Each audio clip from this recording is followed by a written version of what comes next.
की आयुक्तांना निर्देश आपण दिलेले आहेत आणि त्याप्रमाणे जिथं जिथं अनधिकृत बांधकामं आहेत त्याची यादी बनवून फुटपाथवर असलेली बांधकामं ती सगळी यादी करून आपण त्यांच्यावर कारवाई करू. जे नागरिकांच्या अधिकाराचं आहे हे अधिकार नागरिकांना मिळाले पाहिजे.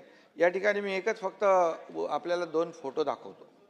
या ठिकाणी सन्माननीय सदस्यांनी आपल्या आमदारांनीच केलेली तक्रार आहे. पराग आळवणी मगाशी त्यांचा हा प्रश्न होता. तर इकडे पहिला अशी परिस्थिती होती